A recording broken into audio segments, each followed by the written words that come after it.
नमस्कार, आप देख रहे हैं इंडिया वॉच और मैं हूं आपके साथ स्नेहा सिंह। वक्त हो गया है सेंट्रल डिबेट का। सेंट्रल डिबेट में आज हम बात करेंगे कि इंडिया गठबंधन की बैठक से आखिरकार सियासी गलियारों में क्यों खलबली है, क्यों ये दावा किया जा रहा है कि इंडी गठबंधन के पास ना विजन है ना मिशन। दरअसल दिल्ली का कॉन्स्टिट्यूशन क्लब सोमवार का दिन और मंच सजता है इंडिया गठबंधन का। दावा है कि देश में लोकतांत्रिक मूल्यों की रक्षा करनी है, वादा है कि युवाओं के रोजगार के लिए सड़क से संसद तक लड़ना है और संकल्प है कि बीजेपी के खिलाफ एक मजबूत और नई चक्रव्यूह रचना तैयार करनी है।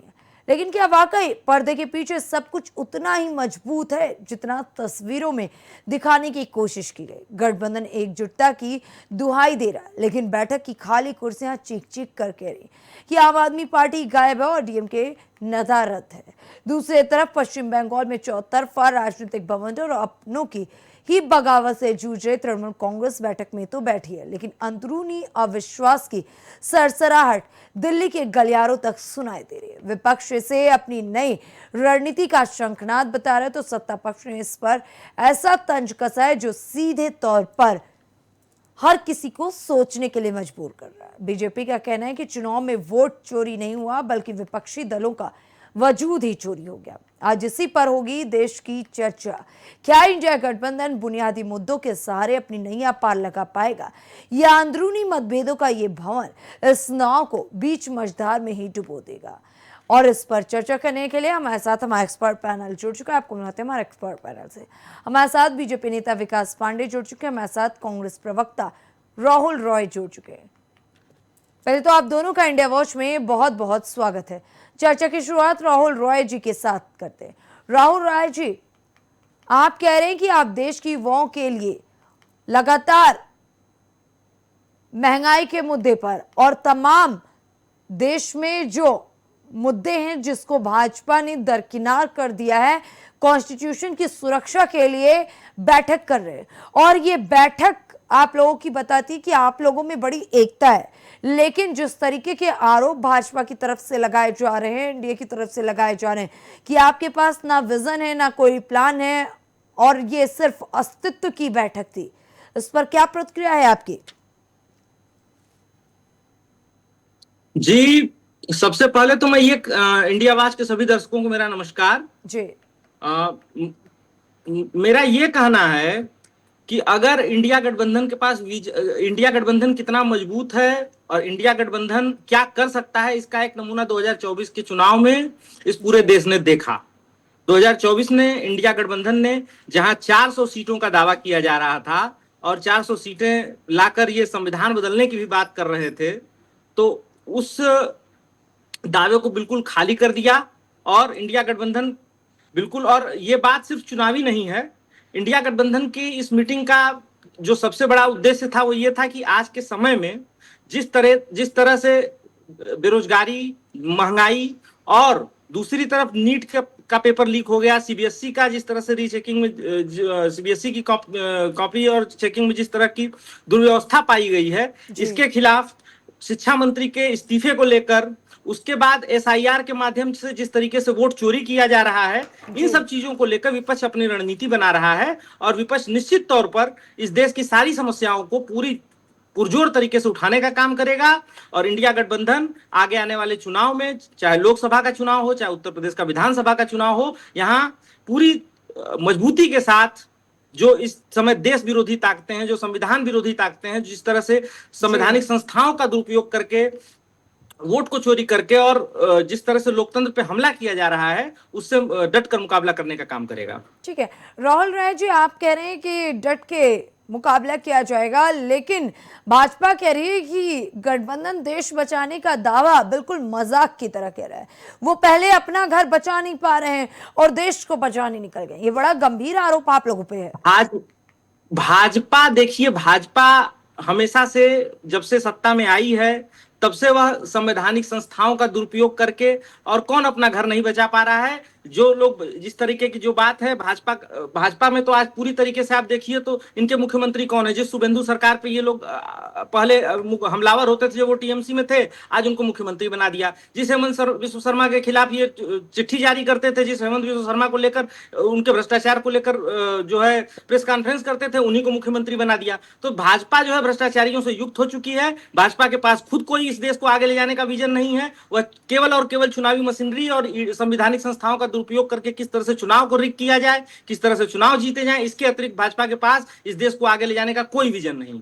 ठीक है विकास जी, कल इंडिया गठबंधन की बैठक हुई। इनका दावा है कि 23 दल एक साथ बैठे हैं और जनता की आवाज उठा रहे हैं। रोजगार और लोकतंत्र की बात की गई। उन्होंने कहा कि शिक्षा मंत्री के इस्तीफे से लेकर के नीट पेपर लीक का मुद्दा हो या बेरोजगारी के आंकड़े हो, जनता के साथ वो खड़े हैं और इसीलिए वो बैठक कर करके आप लोगों के जो मंसूबे उस पर पानी फेरने का काम करेंगे और जल्द ही आने वाले चुनाव में आपको जवाब भी देंगे। क्या प्रतिक्रिया है आपके इस पर? स्नेहा जी बहुत बहुत धन्यवाद करूंगा। स्नेहा जी देखिए, सबसे बड़े महत्वपूर्ण विषय गठबंधन, जिसे इंडी गठबंधन भी अक्सर लोग कहते हैं और इंडिया ब्लॉक भी कहते हैं। और ब्लॉक कहने का अभिप्राय यही है कि ब्लॉक हुआ पड़ा है। पूरा गठबंधन एक ब्लॉक के रूप में काम कर रहा है, और जब ब्लॉक के रूप में कोई चीज काम करती है, ब्लॉक यानी सीमाओं में बंधा हुआ गठबंधन, तो सीमाओं में बंधा हुआ गठबंधन है, और वो है गांधी परिवार के इर्द गिर्द की सीमाएं। जी। आपको याद हो कि इस गठबंधन के दो सबसे महत्वपूर्ण साथी, आपको पता है, डीएमके, आम आदमी पार्टी, इस गठबंधन की बैठक में शामिल ही नहीं हुए। क्या किसी भी हमारे साथी ने, किसी भी पत्रकार बंधु ने एक सवाल इस पर किया होता तो शायद जवाब आता हम सबके पास कि आखिर क्यों आम आदमी पार्टी इस गठबंधन में होते हुए भी इस बैठक में क्यों नहीं है, क्यों डीएमके जैसा महत्वपूर्ण साथी इंडिया गठबंधन की इस बैठक में क्यों नहीं आया। ये बहुत व्यवहारिक सवाल है मुझे लगता है। दूसरी चीज, लगभग 27-28 दलों का ये गठबंधन है, और इस गठबंधन की एक अच्छी खूबसूरत बात यह है कि अगर 10 लोगों को अगर हटा दें, 10 राजनीतिक दलों को हटा दें, तो बाकी के पास लोकसभा के अंदर 0 सीट है। स्नेहा जी आपको पता है, और गठबंधन है बहुत भारी, इतना भारी गठबंधन है कि जिसके अंदर मुझे लगता है कि पूरे भारत को समाहित करने और भारत की जन आकांक्षाओं को साथ लेने की बात करती है। और बहुत दुर्भाग्यपूर्ण बात निकल करके इंडिया ब्लॉक की उस बैठक में आई, निकल करके कॉकरोच पार्टी, जिस पार्टी का वास्तविकता में कोई धरातल पर आधार ही नहीं है, जो विदेशी फंडिंग से चलने वाले संस्थान द्वारा संचालित हो रही है, विदेश में बैठ करके भारत की डेमोक्रेसी को कंट्रोल करने की जो कोशिश है, भारत के लोकतंत्र को जो चोट पहुंचाने की कोशिश है, उसके मुद्दे पर चर्चा होना इंडिया ब्लॉक में इस बात पर पुनः मुहर लगा गया कि कांग्रेस का हाथ देश विरोधियों के साथ, भारत विरोधियों के साथ, ये इस बात पर मुहर लगा गया स्नेहा जी। और ये बहुत दुर्भाग्यपूर्ण है। बातें तो बहुत बड़ी बड़ी इंडिया गठबंधन के नेता करते हैं, कभी राहुल गांधी कोई बात करेंगे, कभी अखिलेश यादव कोई नया सगुफा लेकर के आएंगे, लेकिन जब कॉकरोच पार्टी जैसे राजनीतिक दल भी ना कहिए, एक सोशल मीडिया प्लेटफॉर्म में, तो एक सोशल मीडिया अकाउंट के चक्कर में फंस करके देश के इतने बड़े राजनीतिक दल के लोग, जो इस देश में 60-60, 50-50 साल शासन किए हो, उत्तर प्रदेश में एक बड़े लंबे समय तक शासन किया हो जिन दलों ने, वो दल आकर के उनकी बात करते हैं अपने गठबंधन की बैठक। इससे बड़ा दुर्भाग्यपूर्ण विषय कोई हो सकता हो तो मुझे नहीं याद बन पड़ता। दूसरी बहुत बड़ी चीज स्नेहा जी, मैंने सुना है कि इंडिया गठबंधन की बैठक में कोई कुछ ये भी चर्चा हुई है कि राहुल गांधी जब राज्यों के चुनाव होते हैं तो अपने ही गठबंधन के साथियों को कोसने लगते हैं, कभी पिनरई विजयन की गिरफ्तारी के लिए कहने लगते हैं कि साहब उन्हें क्यों नहीं गिरफ्तार किया जा रहा है, और जब गिरफ्तारी हो जाती है तो कहते हैं राहुल गांधी के कलेजे को ठंडक पड़ गई। ये उन्हीं के दल के लोग कहते हैं, हमारा कोई इससे लेना देना नहीं है। लेकिन मुझे लगता है कि ये कैसा गठबंधन है, बड़ा घुलमेल का गठबंधन है। तो ये मुझे लगता है कि अभी मेरे साथी भी इस पर प्रकाश डालेंगे, क्लियर करेंगे, क्योंकि जनता बहुत कंफ्यूज है इस गठबंधन को। इस ठीक है। गठबंधन को लीड कौन कर रहा है, लीडर कौन है, इस गठबंधन में की आइडियोलॉजी क्या है। सबसे महत्वपूर्ण चीज जो हमारे नेता ने कही है, स्नेहा जी, ना नेता है, ना नीति है, और ना कोई नियत है इस गठबंधन में। जवाब ले लेते हैं राहुल रॉय जी। भाजपा बार बार कह रही है ना नेता ना नियत ना नियति, मतलब आप लोग बेवजह आरोप प्रत्यारोप का खेल खेल रहे हैं और आपके साथी बैठक से गायब हो जाते हैं। आम आदमी पार्टी डीएमके गायब हो जाती है और जब राज्यवार चुनाव होते हैं तब आप आपस में ही भिड़ जाते हैं।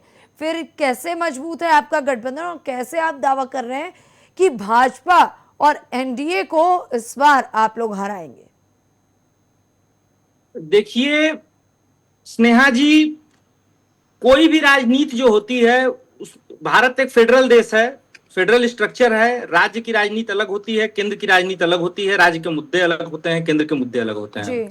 कई बार राजनीतिक दलों के कुछ कंपल्सन ऐसे होते हैं लोकल रीजनल, जिसकी वजह से वो हमारे साथ नहीं आ पाए या उनकी कोई मजबूरी रही होगी। मैं डीएमके का प्रवक्ता हूं, न मैं आम आदमी पार्टी का प्रवक्ता हूं, उनका कोई इच्छा रहा होगा कि वो नहीं आए इस मीटिंग में, लेकिन उसके बावजूद इस मीटिंग में देश के 25 महत्वपूर्ण दलों ने हिस्सा लिया। इंडिया गठबंधन में अभी हमारे मित्र कह रहे थे, तो एनडीए गठबंधन की भी थोड़ी बात कर ली जाए जी। अभी एक वीडियो वायरल हुआ कुछ दिन पहले, जिसमें इनके एनडीए गठबंधन के उत्तर प्रदेश के एक साथी जो उत्तर प्रदेश सरकार में मंत्री भी हैं, उन्होंने अपने गठबंधन की तुलना ही बैंड पार्टी से कर दी थी। आपने भी वो वीडियो देखा होगा, जिसमें उन्होंने साफ साफ कहा कि हम जिस बैंड पार्टी में रहेंगे उसका मालिक जो धुन बजाएगा वही धुन हम बजाएंगे। तो इंडिया गठबंधन कोई ऐसा गठबंधन नहीं है, यहाँ हर जो भी स्टेक होल्डर्स इसके हैं उनका बराबर से है, उनकी बराबर मर्जी है। और हो सकता है कि हमारे बीच कभी मतभेद हो, मतभेद सामने आए, तो लोकतंत्र में मतभेद होना कोई बुरी बात तो है नहीं, मतभेद होते हैं। अगर मतभेद ना होते तो हम एक ही दल होते।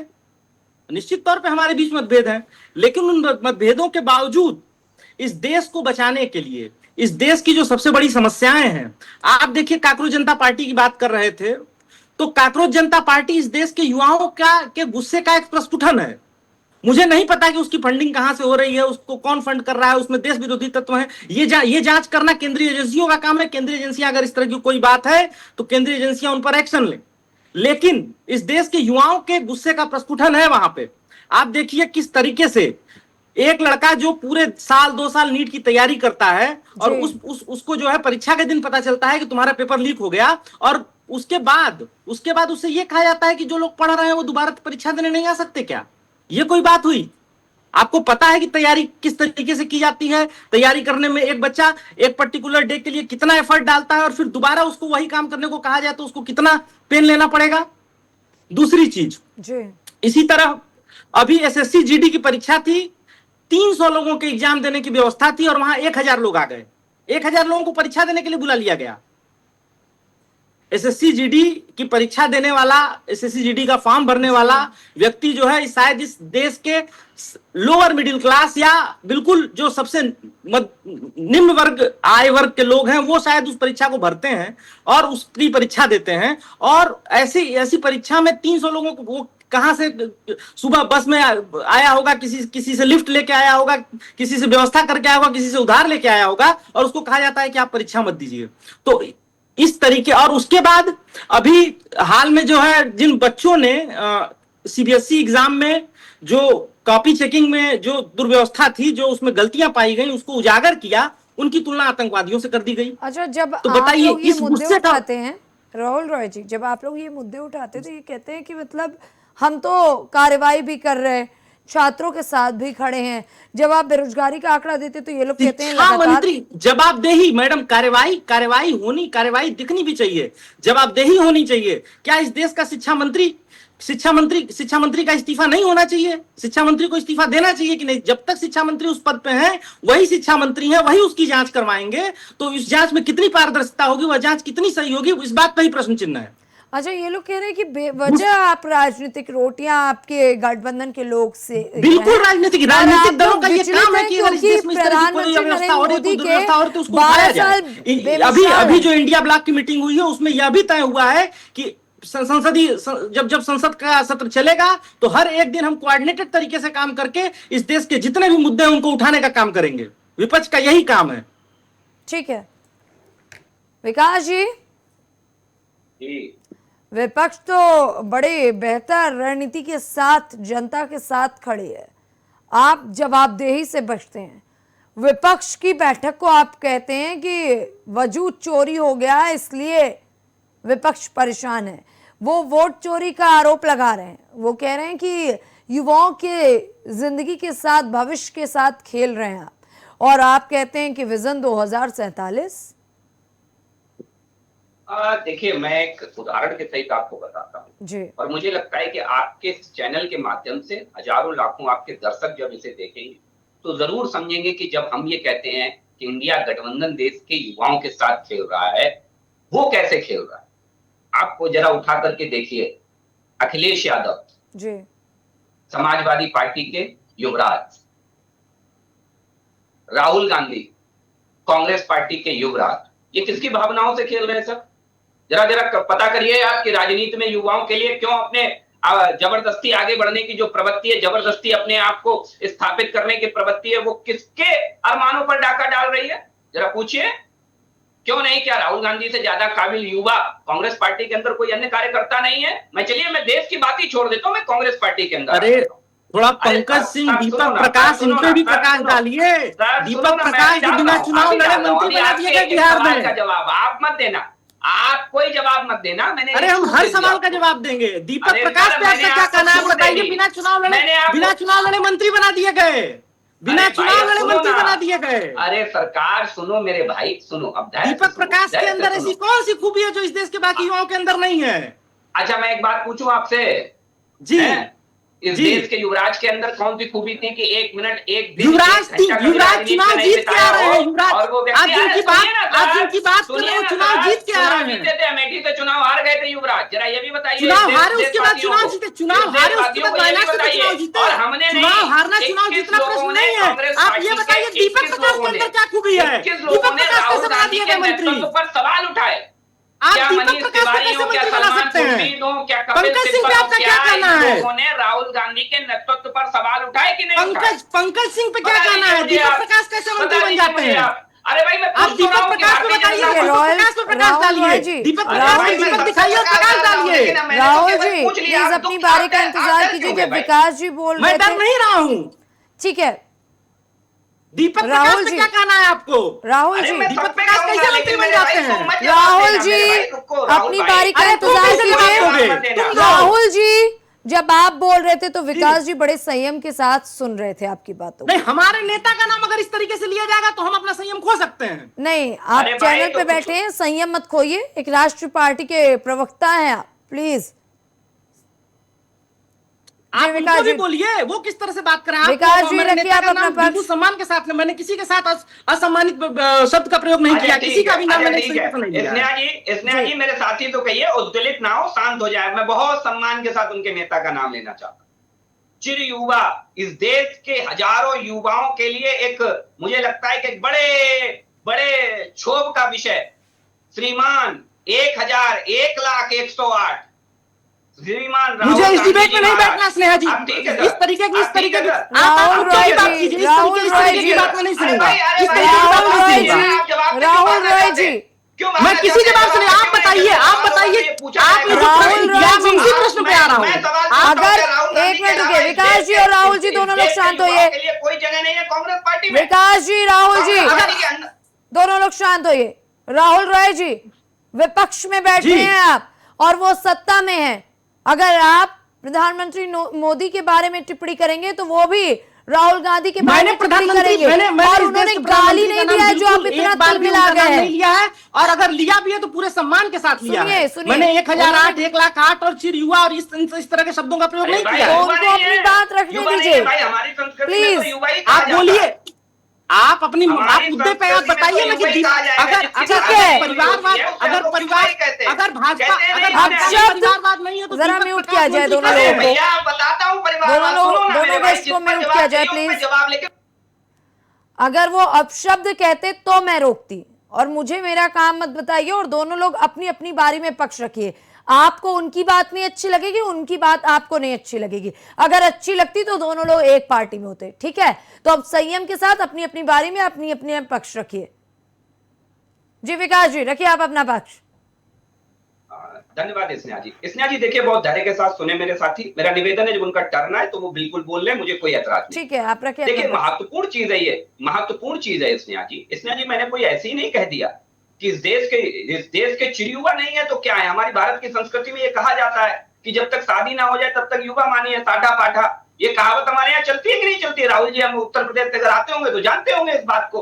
तो वो चिरयुवा ही मैं कहूंगा उन्हें, राहुल गांधी जी को। अब उन्हें खराब लग रहा है तो एक बार राहुल गांधी से इस विषय में डिस्कस कर ले। दूसरी चीज, जी दूसरी चीज बहुत महत्वपूर्ण चीज है भाई, जब युवाओं की बात आएगी तो क्या इस बात से इंडिया ब्लॉक के नेताओं को और विशेषकर कांग्रेस पार्टी, समाजवादी पार्टी जैसे दलों को और टीएमसी जैसे दलों को इस विषय पर बोलने का अधिकार है क्या?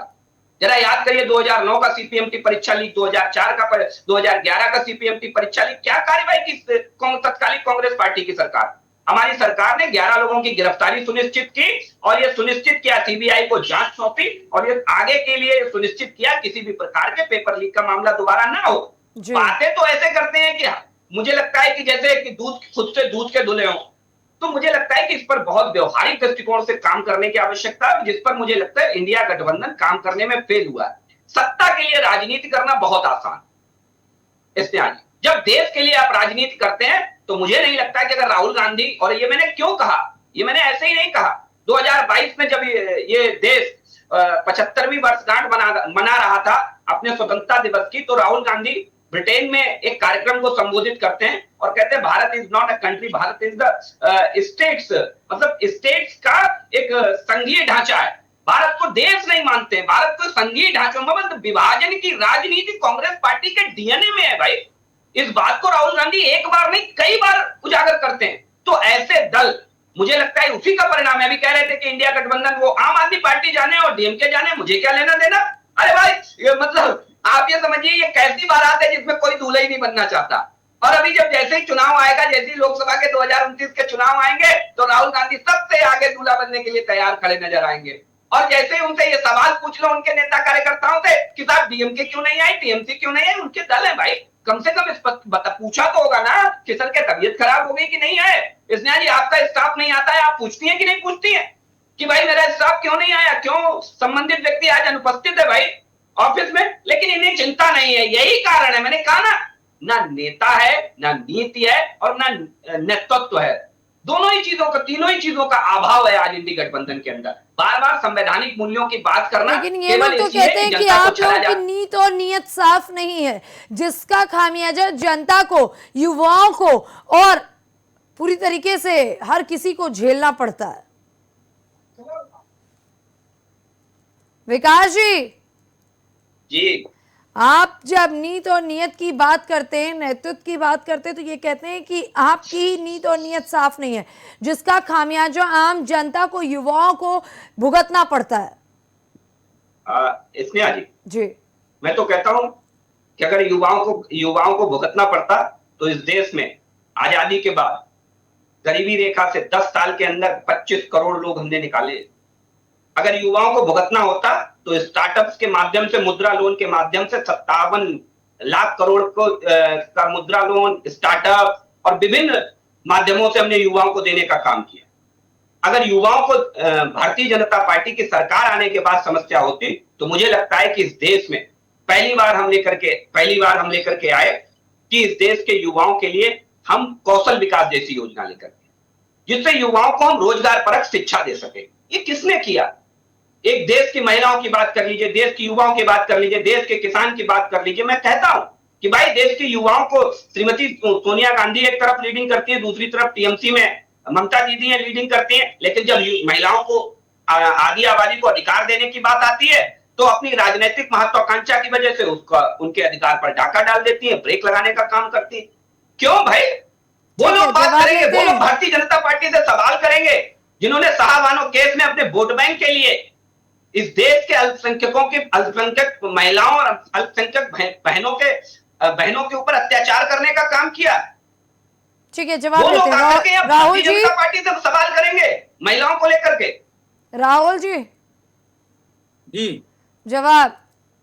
बड़े गंभीर आरोप लगे। क्या प्रश्न अभी इन्होंने अपने पहले टर्म में ही कहा था। देखिए, इनके जी, पास कहने के लिए कुछ रह नहीं गया है। ये कैसे? गठबंधन की बात कर रहे हैं। इन्होंने अपने गठबंधन साथियों के साथ क्या किया, आप बताइए।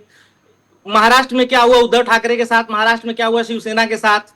एक नाथ शिंदे को फोड़ के ले गए, फिर उसके बाद जो है उनको मुख्यमंत्री बनाया, फिर उप मुख्यमंत्री बना दिया। उद्धव ठाकरे के साथ इन्होंने क्या किया, अकाली दल की हालत इन्होंने क्या कर दी, बिहार में नीतीश कुमार के साथ इन्होंने क्या किया।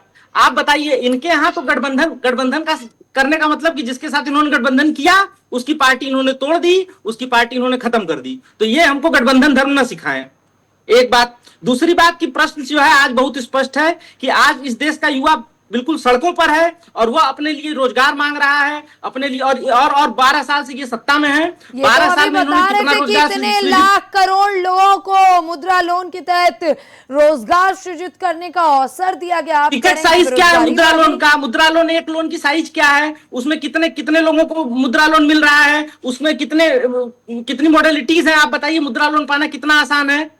और नौकरियां कहां मिल रही हैं लोगों को? इन्होंने कहा कि हम इतना रोजगार, हम 2 करोड़ रोजगार हर साल देंगे।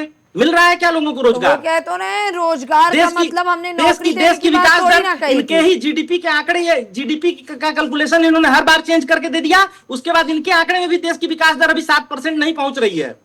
आप बताइए, 8% से ऊपर की विकास दर थी कांग्रेस के सरकार में। यूपीए 2 में 8% की विकास दर थी। आज 6% से नीचे है। वो भी तब जब उसका कैलकुलेशन इन्होंने चेंज किया है, बेस ईयर इन्होंने चेंज किया है। लेकिन और अभी उस बेस देखिए ईयर के ना आधार पर राहुल जी, अभी देखिए ये तो 12 साल बेमिसाल की जगह जगह प्रदर्शनियां लगा रहे हैं और बता रहे हैं कि देश बहुत आगे बढ़ा है। विजन 2047 तक इन लोगों ने दे दिया। आप कहां बात कर रहे हैं? ये लोग कह रहे हैं कि आप तो अपनी पार्टी को ही नहीं मजबूत कर आप पा रहे बताइए, हैं। विजन 2047 और यहाँ जनता सड़कों पर है, लोगों को रोजगार नहीं मिल आवाज रहा दिया है। उन लोगों ने, वो कह रहे हैं हम डीजल, आवाज पेट्रोल, दिए, आप कह रहे हैं सड़कों पे है। वो कह रहे हैं हम खाना दिए, आप कह रहे हैं पेट्रोल का भुखमरी दाम जो है है। अपनी हाइट पे है। रुपया, ये कहते थे कि रुपया जब गिरता है तो देश के प्रधानमंत्री की साख गिरती है। आज रुपया देखिए एक डॉलर में 100 रुपए के बराबर हो गया, 100 रुपए से ऊपर चला गया। अब रुपए पे क्या कहना है इनका? देश के विकास का जो होगा वो अर्थव्यवस्था का आंकड़ा आप क्या देंगे?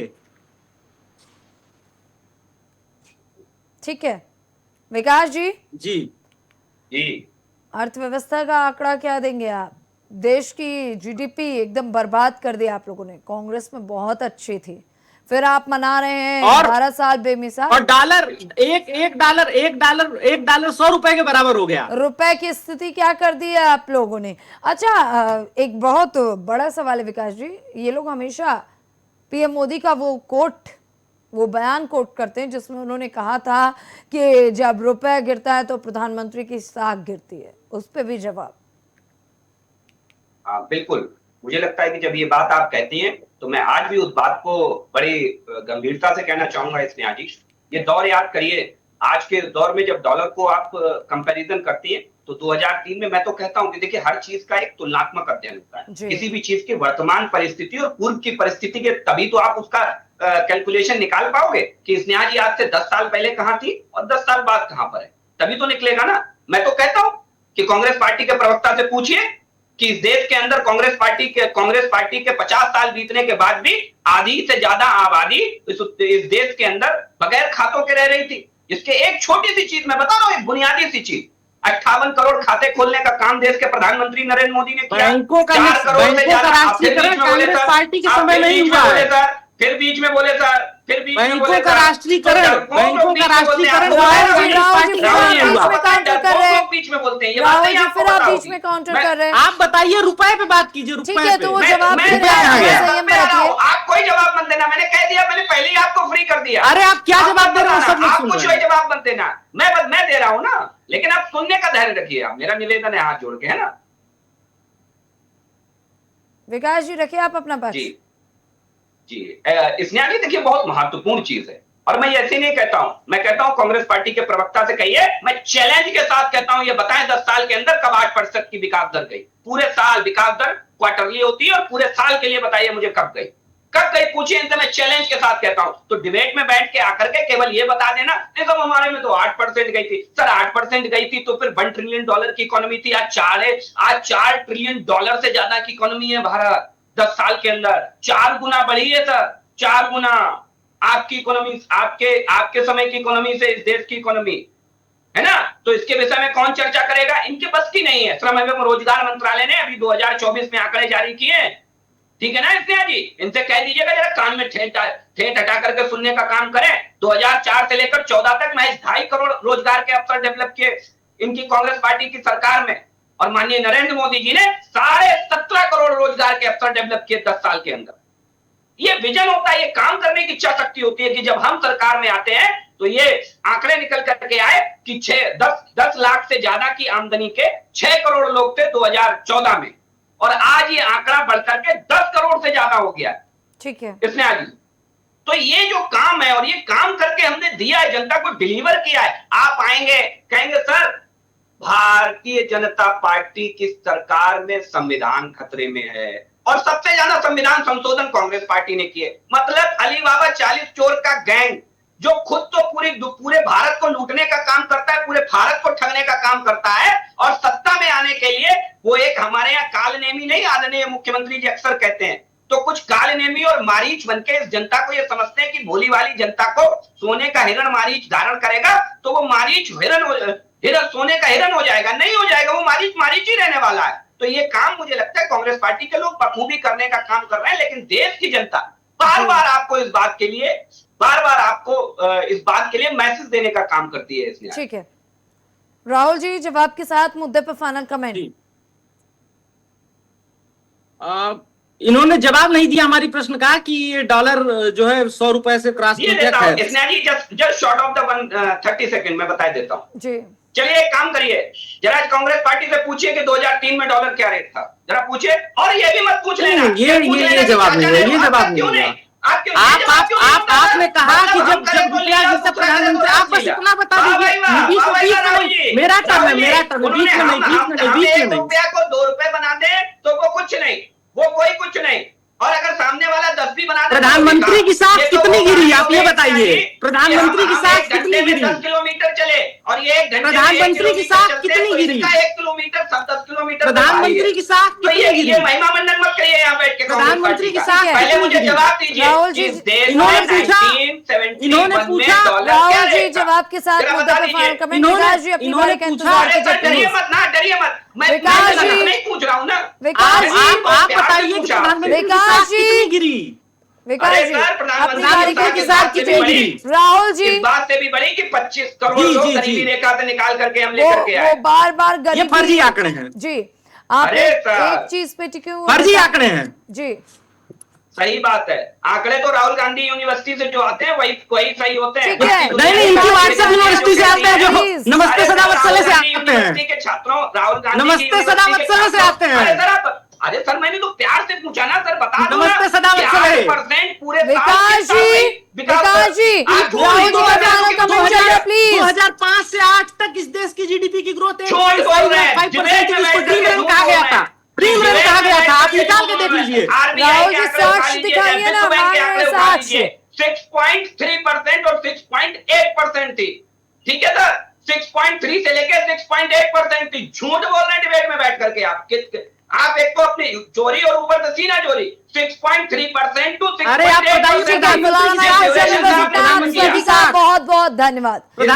आज से एक चीज तो साफ हो गई है कि हाई प्रोफाइल बैठक ने एक बात पूरी तरह से साफ कर दी कि विपक्ष के पास सरकार को घेरने के लिए मुद्दे भी हैं और नियत भी है। लेकिन बड़ा सवाल यह है कि क्या इस नियत के पीछे कोई ठोस नीति और आपसी विश्वास भी है? क्या कांग्रेस और पूरी तरीके से जो मुद्दे उठाए जा रहे हैं इंडिया गठबंधन की तरफ से, वो एक बार फिर से उनके मुद्दे जमीन पर उतर पाएंगे? सत्ता पक्ष के लिए जो दावा किया जा रहा है कि सत्ता पक्ष कहीं ना कहीं जनता के साथ खिलवाड़ कर रही है, उसको कैसे ये जमीन पर ले आके दिखा पाएंगे, क्योंकि चुनाव तमाम प्रदेशों में एक बार फिर से बेहद करीब है, स्थितियां बड़ी गंभीर हैं और सत्ता और विपक्ष या फिर ये कहें कि एनडीए और इंडिया के बीच में कांटे की टक्कर है। खैर, वक्त बताएगा कि जनता किसको चुनती है और तब तक के लिए देखते रहिए इंडिया वॉच।